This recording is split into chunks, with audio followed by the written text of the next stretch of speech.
और कांग्रेस के ट्रक को चलाने की जिम्मेवारी चौधरी भूपेंद्र सिंह हुड्डा की है।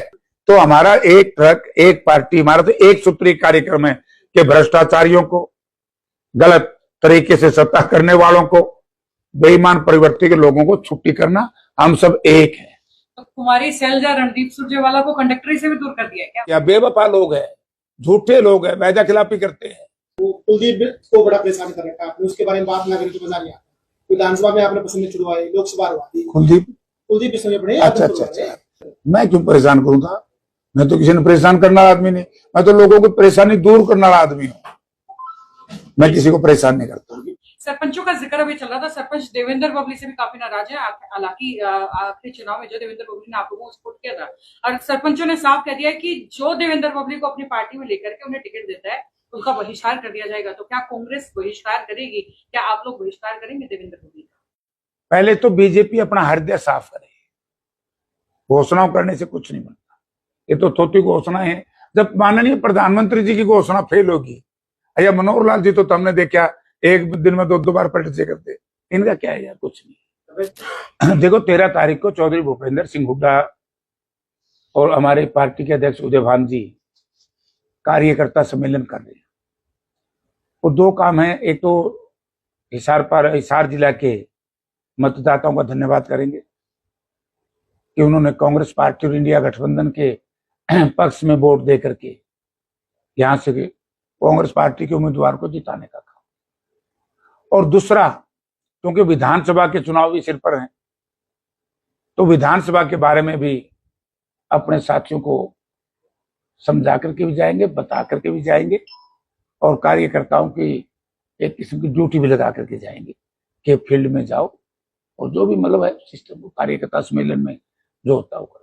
जैसे फिरोज वाले मामले थे, 2-3 बार आप गए भी वहां पे सुप्रीम कोर्ट में, व्यापारियों से आप मिले, हिसार बंद रहा पूरी तरह से और एक तरह से सरकार पर दबाव बनाने की कोशिश की गई। क्या मानते हैं, दबाव बना नहीं बना, और सरकार और प्रशासन अभी तक कहां तक पहुंची है? आपने भी बातचीत की होगी कि क्या वो जो दोषी उनकी गिरफ्तारी को लेकर? देखिए, एक बात मैं पहले दिन भी कही, सिर्फ आज भी कह रहा हूं कि अपराधी बेखौफ बेलगाम घूम रहे हैं, सरकार का कोई नियंत्रण नहीं। और मुझे तो एक शंका है, और इसकी जांच बाकायदा से होनी चाहिए। मैं हरियाणा के गृह मंत्री से निवेदन करूंगा कि कहीं न कहीं किसी सत्ताधारी लोगों की इसमें इन्वॉल्वमेंट तो नहीं है, वरना तमाशा हो रहा है। यहां तो मैं लोकसभा के चुनाव से पहले थ्रेट आने शुरू हुए थे, मैं किस किस का नाम लूं? आपको खुद को पता है, 60 लोगों को धमकी मिली, और तत्कालीन एसएसपी ये कहे कि एफआईआर दर्ज ना कराओ, मैं आपको सुरक्षा गार्ड दे दूंगा। आप ये बताइए कि आपको थ्रेट मिल रही है, सुरक्षा गार्ड भी चाहिए, लेकिन एफआईआर तो दर्ज होनी चाहिए। उस वक्त दबाया गया, किस कारण से दबाया गया, मैं इस सरकार से जानना चाहता हूं। उसी का एक नतीजा है, अगर शुरू में ही जब पहली थ्रेट आई, सरकार एक्टिव होकर काम करती, पुलिस विशेष तौर से और प्रदेश सरकार, क्योंकि गृह मंत्रालय का कार्यभार का जुम्मा मुख्यमंत्री के पास है, और मुख्यमंत्री जी कमाल का मुख्यमंत्री, एक दिन आके चालिया भी नहीं, वो तो जनता को कुछ समझते ही नहीं। तो इसलिए मैं इसकी निंदा करता हूं, और बल्कि मैं लोगों से एक ही नम्रतापूर्वक निवेदन करता हूं कि आप लोगों ने हुड्डा साहब का राज भी देख लिया था, और दोबारा से फिर कांग्रेस पार्टी का, हुड्डा साहब ने तो कह ही दिया कि भाई हमारी सरकार आते ही बेरोजगारी खत्म कर दूंगा और बदमाशी खत्म।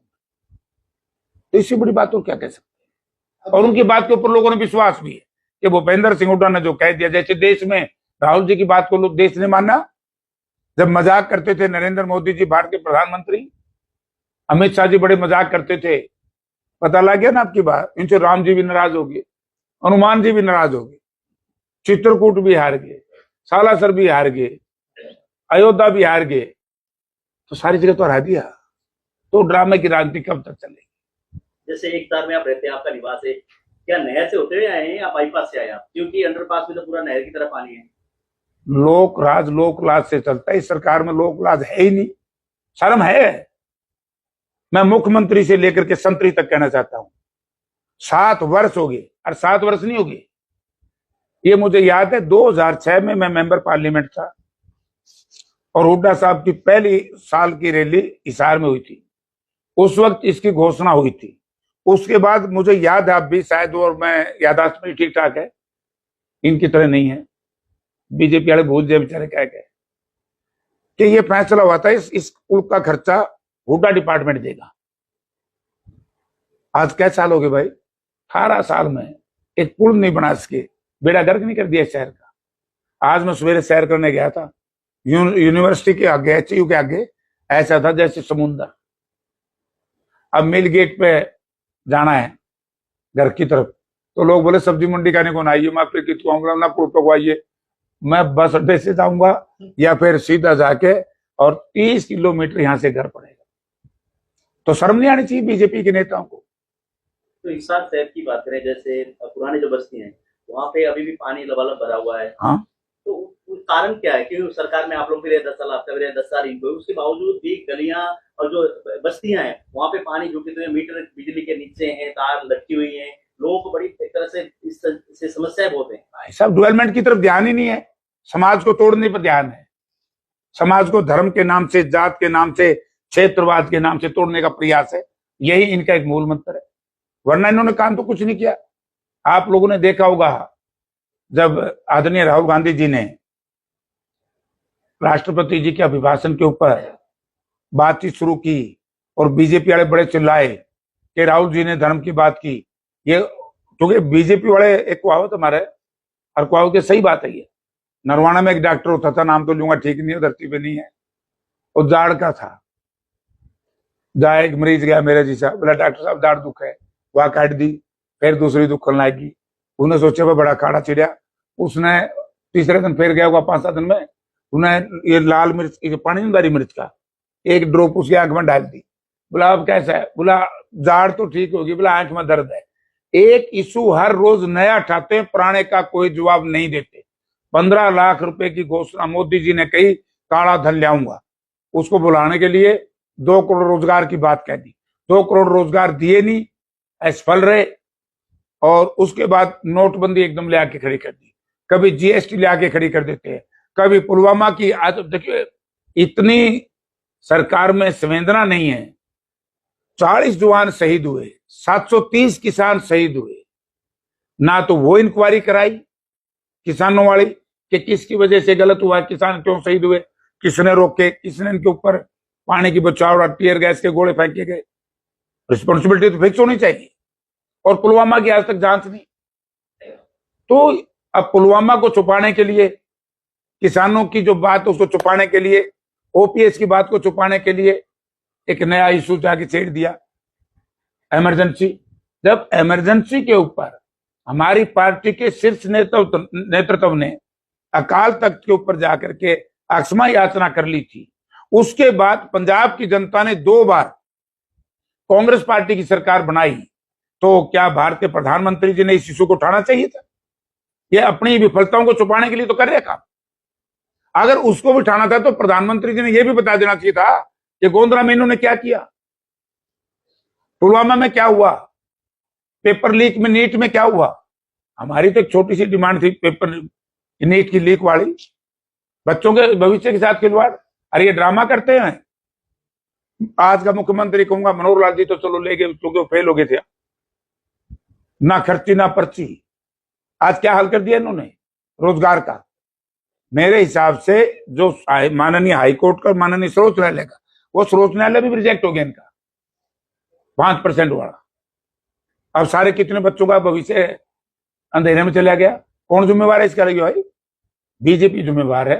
और मैं कहता हूं कि इसके ऊपर जनता ने रिस्पॉन्सिबिलिटी फिक्स करनी चाहिए सरकार की। ये सरकार ने जनता के साथ धोखा किया, गलत फैसला था। 2 बार आपको रिजर्वेशन कर दी इन्होंने। सर, आगामी विधानसभा के मद्देनजर कांग्रेस पार्टी किस तरीके से टिकट वितरण करेगी, क्योंकि एक हल्के में 10-10 उम्मीदवार हैं, तो कैसे चयन होगा, इस पर कैसे प्रक्रिया होगी? और इसमें सर ये भी जोड़ना चाहूंगी कि आपके यानी कि हुड्डा साहब के ट्रक में सबसे ज्यादा सवारियां हैं। बड़ा खास सवाल है तारा, ये जवाब जो हमारा ट्रक एक है, उसका नाम है कांग्रेस। और कांग्रेस के ट्रक को चलाने की जिम्मेवारी चौधरी भूपेंद्र सिंह हुड्डा की है। ठीक है, उसके सवारियों को चढ़ाने की, उनकी अध्यक्षता की जिम्मेवारी चौधरी उदयभान जी की है, और उन सवारियों को तैयार करने में लगे हैं हमारे साथी दीपेंद्र सिंह हुड्डा, और हम सब लोग उनके सहयोगी हैं। तो हमारा एक ट्रक, एक पार्टी, हमारा तो एक सूत्री कार्यक्रम है कि भ्रष्टाचारियों को, गलत तरीके से सत्ता करने वालों को, बेईमान प्रवृत्ति के लोगों को छुट्टी करना। हम सब एक है। तो कुमारी सैलजा रणदीप सुरजेवाला को कंडक्टरी से भी दूर कर दिया है क्या आप लोगों ने? नहीं, वो तो राष्ट्रीय सत्र के नेता है, कैसे कर दिया? तो वो जनरल सेक्रेटरी है। जनरल सेक्रेटरी अलग अलग ड्यूटी लगी है सबकी भाई, किसी की कोई ड्यूटी है, किसी की कोई ड्यूटी है, किसी की कोई ड्यूटी। मैंने मेरा कुछ भी नहीं कहा, क्योंकि मेरी ड्यूटी यह है, हम ऐसे मेंबर पार्लियामेंट है, लेकिन है तो कार्यकर्ता ही। हमने लोगों को तैयार करना है। हमारी पार्टी में कोई फूट नहीं है। शैलजा जी हो, रणदीप सिंह हो, हुड्डा साहब और दीपेंद्र सिंह, उदयभान, हम सब, पार्टी का फैसला है। आपने देखे कांग्रेस जैसा अनुशासन कहीं देखे? 26 तारीख के बाद हम सब एक, पहले भी एक थे। एक कांग्रेस की बड़ी एक खूबसूरती है कि सामने अलग अलग दिखे जा वहां, लेकिन जो एम है, जो गोल है, वो एक ही जगह करना है कि कांग्रेस को जिताना है सबकी। ये तो बीजेपी में लठबाज है, बात जाए ईब तो हमने मेरे बात नहीं कहनी चाहिए। रणजीत सिंह पानी पी के गाड़ देवा था कि नहीं भाई? राविंदर जी ने भी जो गुटबाजी स्वीकार की थी। अब फिर सारे करें भी, मैं कहने लग रहा हूँ काम और कर दो शुरू, तो बन गया काम। बीजेपी तो खत्म होएगी।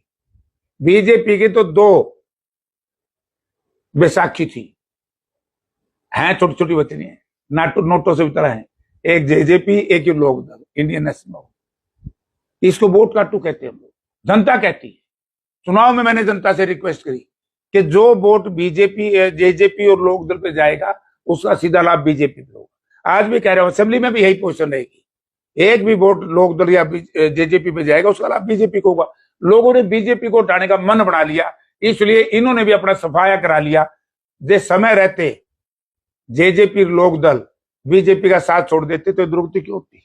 जी, किसी तरीके से दुष्यंत चौटाला भी सवाल उठाते हैं। वो कहते हैं जी, राज्यसभा सांसद के लिए कोई कैंडिडेट क्यों नहीं उतारते हैं? आशा हुड्डा जी का भी नाम लेते हैं कि भाई वो दिग्विजय कहते हैं कि उनको उतार दिया जाए। देखिए, वो क्या कहते हैं क्या नहीं, वो तो जनता के द्वारा अस्वीकृत पार्टी है। अब उनको कुछ बचा नहीं, उनसे क्या बात करोगे, क्या फायदा है? अब तो सारी बात है घोड़े की संधाड़, घोड़े का लागे पैदा कहता है, खटखट कर उधर चल रहा है, और वह मिंडकी क्या लाएगी जी। तो लोगों ने जेजेपी को ये नहीं समझा था कि इस तरह का जनता के साथ विश्वासघात करे।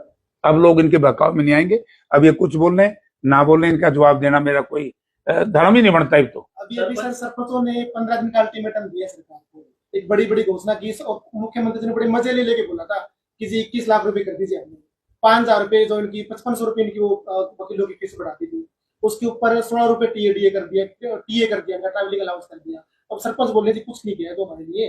अब आप उनकी बातों किस तरीके से? ये सही है।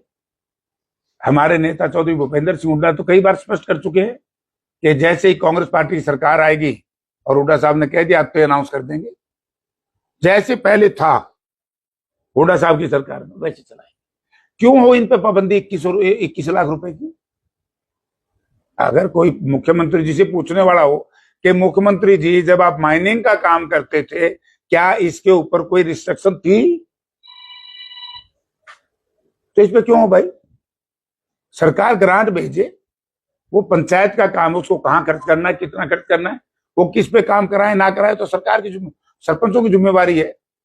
आप उनके ऊपर प्रेशर डाल करके, अल्लाह सीधा बता दूं यार, ये उसके बिना माल पानी नहीं आवा था। कितनी जगह रोड़े पड़े हैं। 60% तो इस सरकार में कमीशन चला जावा है।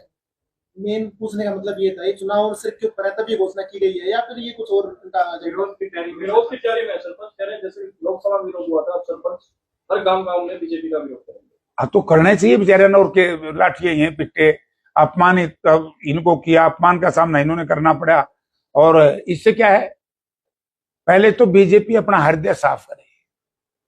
घोषणाओं करने से कुछ नहीं बनता, ये तो थोटी घोषणा है। जब माननीय प्रधानमंत्री जी की घोषणा फेल होगी, या मनोहर लाल जी तो हमने देखा एक दिन में 2 बार पलट से करते, इनका क्या है यार, कुछ नहीं। वैसे